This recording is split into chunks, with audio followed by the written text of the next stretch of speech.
El siguiente programa es para todas las edades. No contiene escenas de sexo o violencia.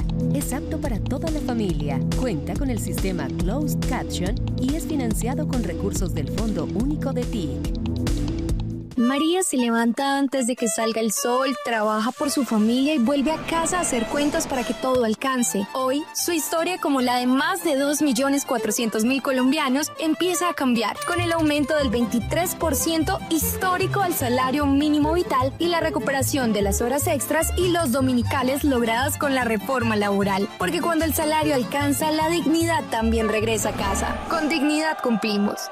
Comisión de Regulación de Comunicaciones.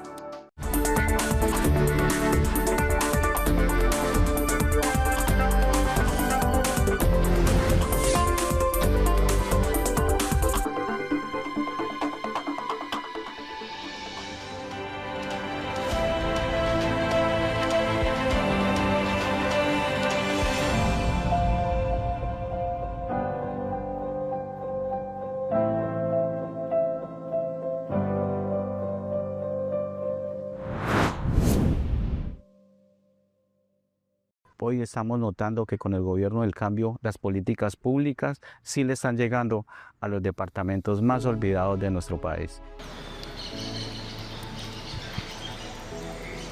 Para mí, el programa Barrios de Paz que trajo el Ministerio de Vivienda es algo que, no tenía yo pensado que iba a llegar acá a INIR, a un territorio tan alejado y de pronto muchas veces olvidado. Entonces, lo que yo creí era que simplemente iban a hacer la obra y ya, no, pero se tuvo en cuenta mucho a la comunidad, al barrio, a todas aquellas personas que querían formar parte de este proceso. El programa de Barrios y Veredas de Paz es un programa que nace en el Plan Nacional de Desarrollo.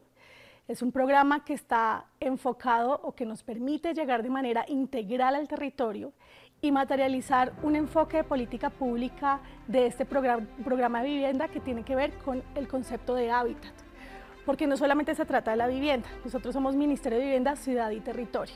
Va mucho más allá de las cuatro paredes, también se trata del entorno, se trata del espacio público, de todo el territorio, un enfoque totalmente territorial. Porque realmente transformar el territorio es lo que nos va a permitir llegar a esa paz total. Nosotros nos relacionamos en nuestra casa, pero también en las veredas, en el espacio público, en el entorno, cuando vamos del trayecto de la casa a nuestro lugar de trabajo. Es ahí donde realmente hacemos convivencia y donde logramos realmente la seguridad humana. Y esto es lo que nos permite este programa, Barrios y Veredas de Paz. ¿De qué se trata entonces este programa? Tiene un enfoque totalmente humano, responsable además con la naturaleza, y lo que busca es precisamente que las comunidades, que el colectivo se apropie de su territorio, lo pueda planear, lo pueda dirigir y pueda estar incorporado en él. Hay varios elementos. Lo primero es que, como el territorio es de todos, buscamos una planeación. Fíjate que en el 2024 hay un avance muy importante y es que esto tiene una transformación completamente desde el enfoque. Resulta que nosotros, el presidente firmó un decreto, que es el decreto 1470 del 2024, que es sobre este programa, Barrios y Veredas de Paz. ¿Qué hace este decreto? Lo conceptúa, lo enfoca, pero además también formula un instrumento muy importante. Este instrumento es un instrumento de planeación, financiación y gestión que se llama el Plan de Gestión del Hábitat. En el ámbito del territorio, y sobre todo estos territorios que son los más vulnerables, los que presentan mayor precariedad en el país, los que han sido históricamente olvidados, entonces la comunidad puede analizar su territorio, utilizar ese instrumento de planificación, ver cuál es la necesidad, qué necesita en términos culturales, ambientales, físicos, sociales, y hacer un plan de acción, no solamente para el corto, sino para el mediano y para el largo plazo. Entonces, con este instrumento de planificación, las comunidades se empoderan, diseñan su plan y claro, es un plan que es adoptado por la autoridad del municipio, o sea, por el alcalde, pero que es construido y formulado totalmente con el fundamento del querer y esa visión colectiva que tienen las comunidades. Y este plan de gestión del hábitat es lo que va a permitir, obviamente, tanto a las comunidades como a los entes territoriales poder hacer esa proyección del futuro y sobre todo articular no solamente los temas de hábitat, porque claro, siempre asociamos los temas de hábitat solamente como con la parte física, pero no, lo estructural aquí es esa visión colectiva, es poder articular todos los elementos esenciales de la vida misma, que es la cultura, que es la naturaleza, que es también esa perspectiva en términos de la actividad productiva, lo que nosotros, digamos, hacemos como humanos y que nos permite sobrevivir. Donde aprendimos el manejo adecuado de los productos, las técnicas básicas y avanzadas, y sobre todo desarrollamos habilidades que hoy nos permiten crear cosas muy bonitas y deliciosas. Gracias a estos conocimientos, hoy en día puedo decir con orgullo que elaboro diferentes productos para la venta, lo cual ha contribuido de manera significativa en la economía de mi hogar. Así como yo y varias personas de la comunidad, también estamos avanzando en nuestros propios emprendimientos. Entonces, este programa, como ven, trasciende un poco el tema de vivienda, trasciende base al territorio, pero además permite incluso, ¿por qué no?, integrar a otros sectores en esta perspectiva.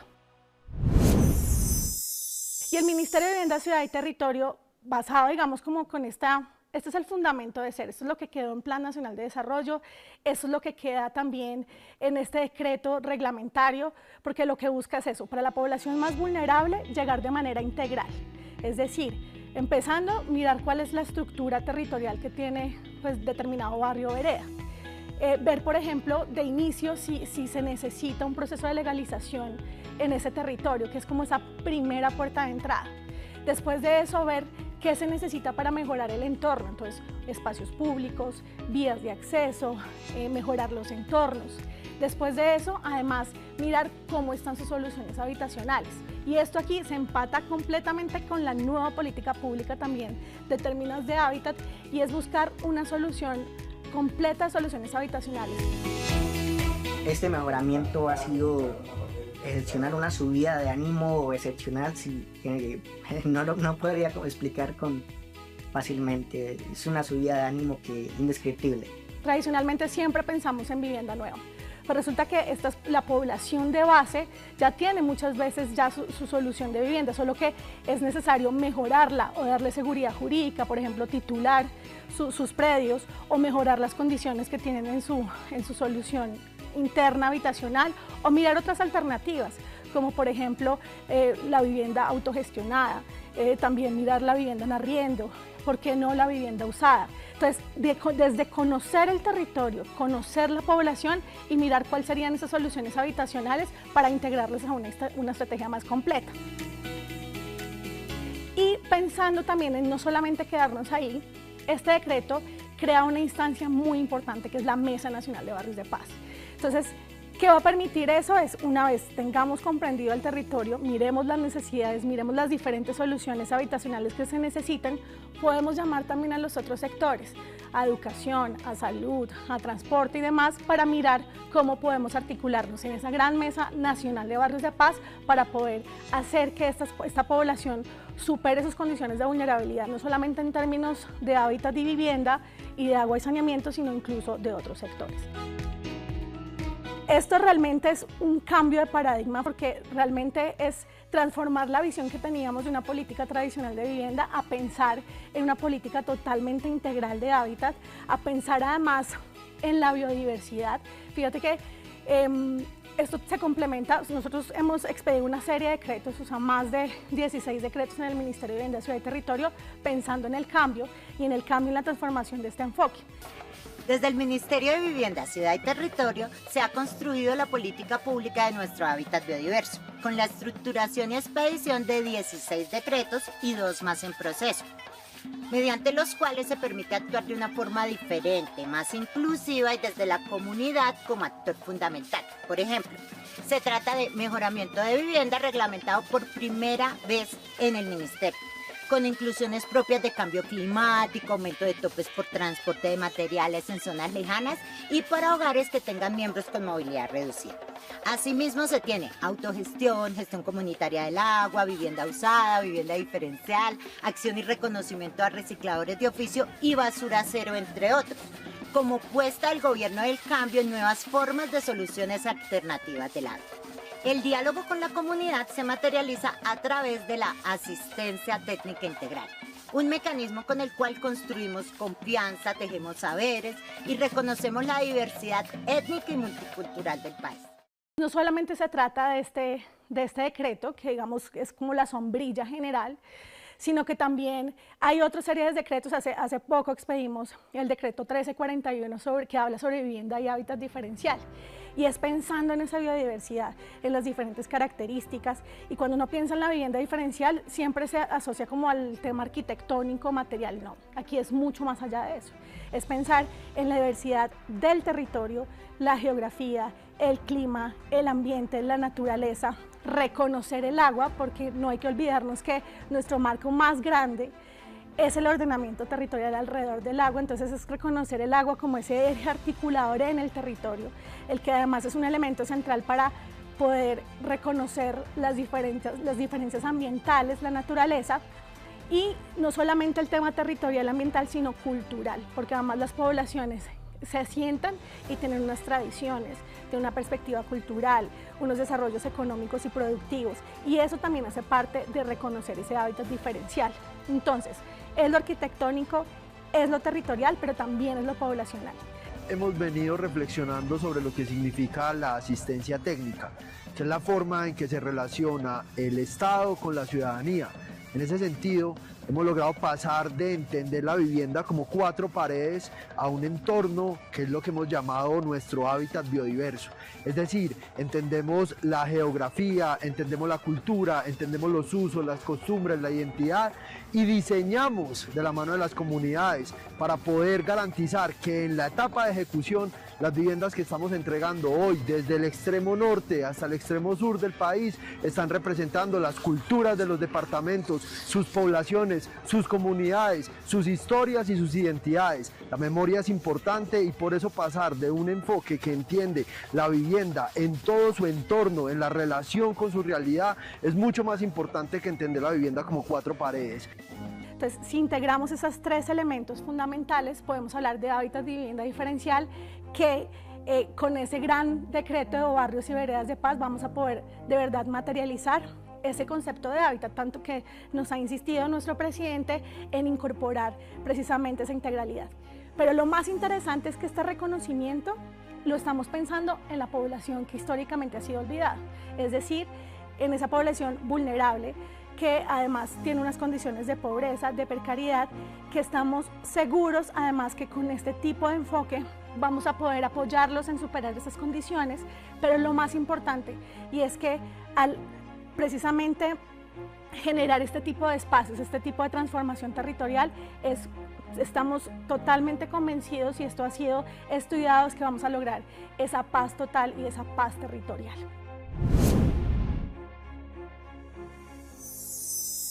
Nosotros hemos avanzado como en 3 componentes del programa. Uno es el de legalización urbanística, como les decía, es una puerta de entrada. La legalización urbanística es competencia de los territorios. Los territorios son los que, digamos, tienen la capacidad de entrar, analizar su territorio, mirar lo que está en su plan de ordenamiento territorial y adelantar los procesos de legalización urbanística, que no es otra cosa que identificar estos asentamientos que sean, pues, perdón la redundancia, asentado o desarrollado en lugares, y digamos, de origen informal. Y lo que hace el territorio es precisamente hacer un análisis para poder permitir que, digamos, que estos territorios puedan ser legalizados, regularizados, y con esto pues abrir una cantidad de opciones para su desarrollo. ¿Qué hacemos desde el ministerio? Primero, también vía normativa, permitimos y generamos todas las condiciones y los lineamientos jurídicos para que eso sea posible. Pero estamos acompañando muy directamente a los territorios y dándoles asistencia técnica para que eso se materialice. Entonces nosotros hacemos todo un acompañamiento técnico, generamos insumos específicos para apoyar a los municipios en eso. Finalmente es una resolución que sale para legalizar estos municipios, y fíjate que aquí hemos acompañado más de 12.000 hogares en estos procesos de regularización y de legalización urbanística en el territorio nacional. Eso es una gran línea, tanto en asistencia técnica como en asistencia concreta a la generación, digamos, de este tipo de resoluciones. Eso por un lado. Por otro lado, tenemos dos tipos de intervenciones ya mucho más concretas, que son intervenciones físicas, que tienen que ver con el mejoramiento y la cualificación de los espacios territoriales.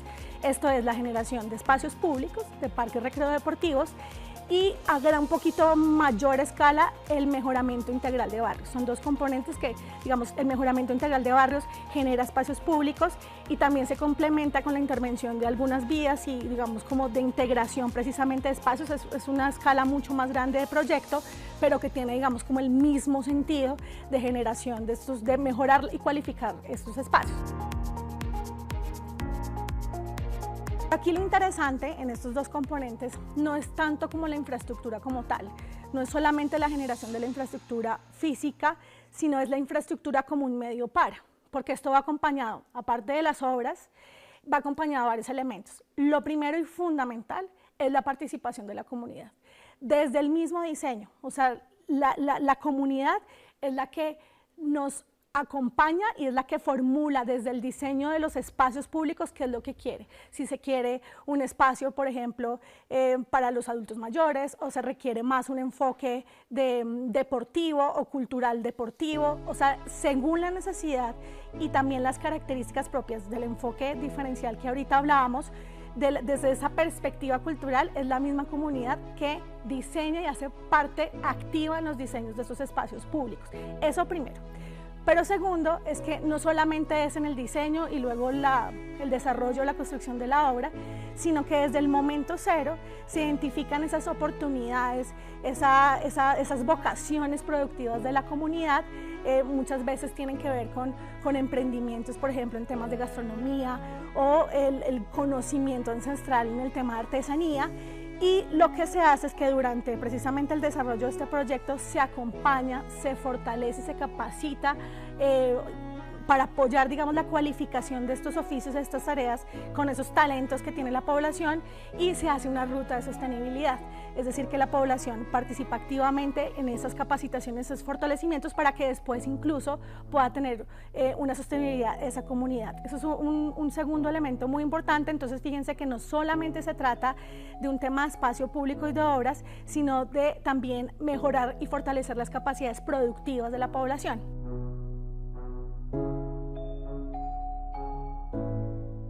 Capacitados en áreas de emprendimiento, de gastronomía, turismo. Es una obra que solamente no deja el impacto constructivo, sino el impacto de conocimiento, de progreso.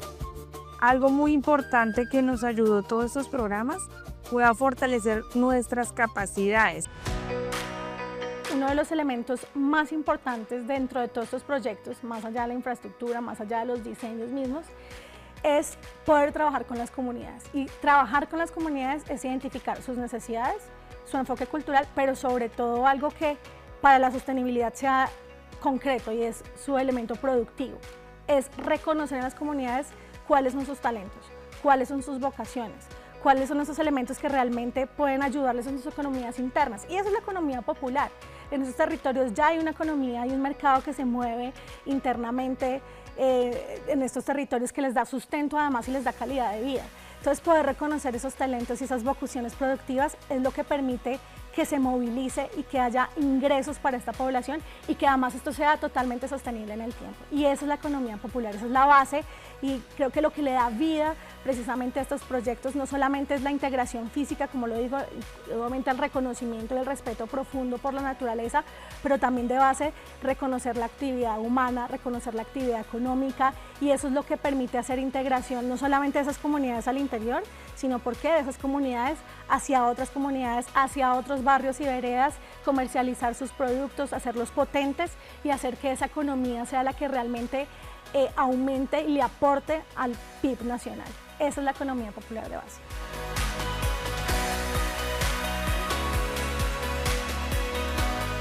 Un tercer elemento es la apropiación comunitaria de todo este proyecto.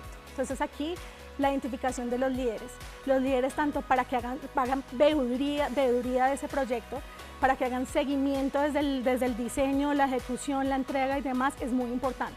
Y estamos convencidos que la sostenibilidad de estos proyectos se da en ese sentido, empoderando a la comunidad, haciendo los partes. El cuidado, o sea, recibir estos proyectos y el cuidado de estos proyectos depende de la comunidad y estamos convencidos que la sostenibilidad se da allí. Además, ¿por qué?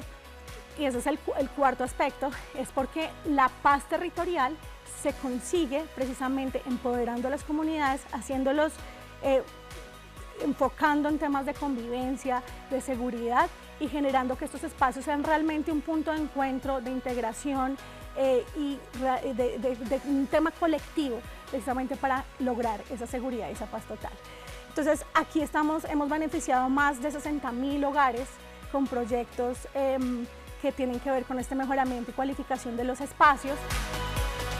Hemos también llegado a territorios, como les digo, siempre el enfoque ha sido un tema de vulnerabilidad, de precariedad, y hemos llegado a lugares que históricamente han sido totalmente olvidados, digamos, por parte del Estado. Entonces, eso también es una línea aquí fundamental donde concretamos esos proyectos. El parque representa los cerros de Mavicure. El parque tiene mucho de identidad cultural para nosotros mismos apropiarnos de ellos, hacer como una ruta de la princesa Inírida, que es la esfinge que se encuentra allí.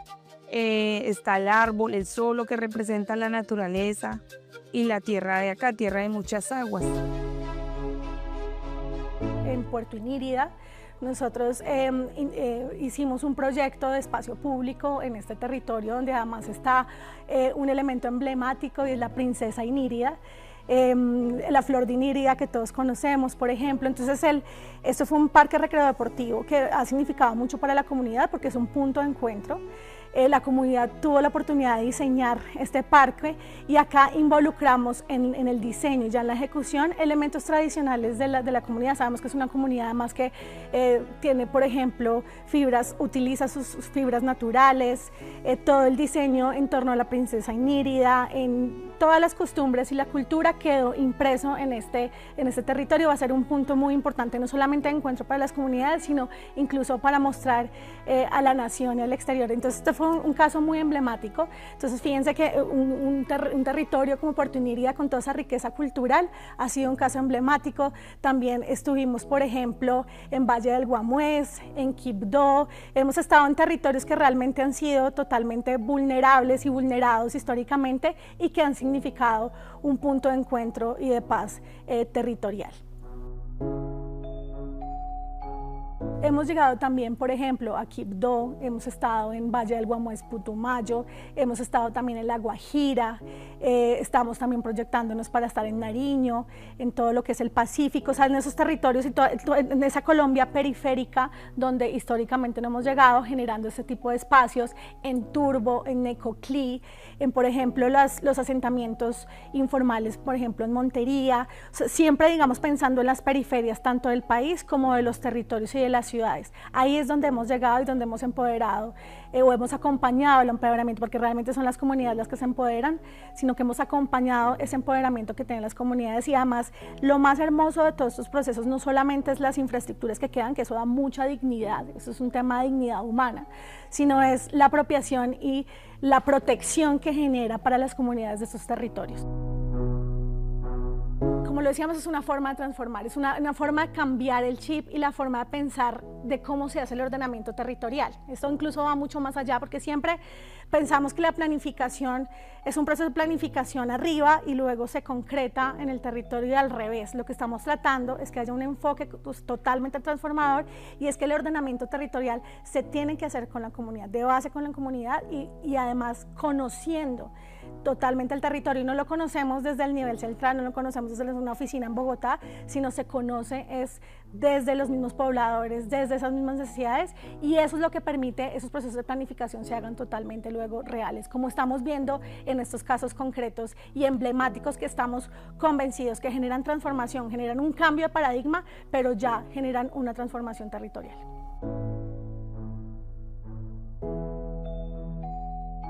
La mejor solución es precisamente la que sale desde la misma comunidad, ellos son los que planifican y ahí es donde vamos a hacer, digamos, en efecto, una política pública de planeamiento territorial efectiva y es reconociendo esas necesidades y esa diversidad. Por eso, toda esta gama normativa que hemos sacado del Ministerio de Vivienda, Ciudad y Territorio lo que permite más allá de poder nosotros hacer el manejo es que las comunidades tengan herramientas para exigir, planear y hacer. Ya una vez conociendo esas diferencias, ese ciclo de política pública va a ser mucho más exigente, pero sobre todo va a ser sostenible en el tiempo, que es lo que nos ha pasado mucho también en el pasado, y es que se hace, se planifica, pero ahí queda.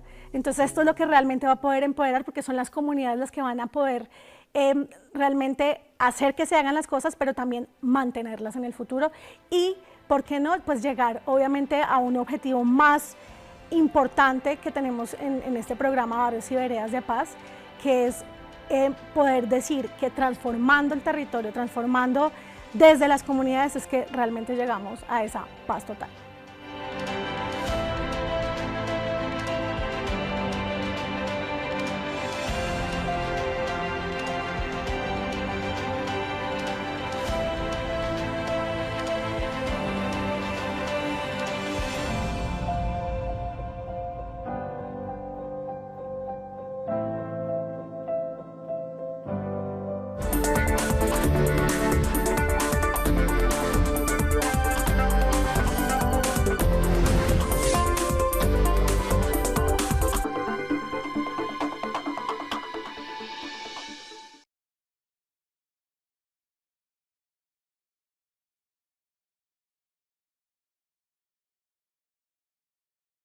Los golpes al narcotráfico en este gobierno son históricos. 18.000 laboratorios destruidos. En promedio, cada 40 minutos se destruyó un laboratorio. 2.840 toneladas de cocaína han sido incautadas. El 60% de los golpes globales a la droga contaron con inteligencia colombiana. 47.000 hectáreas erradicadas. Cerca de 30.000 hectáreas en proceso de sustitución. Hoy son más de 14.000 criminales neutralizados. Nuestra lucha contra el narcotráfico no cederá.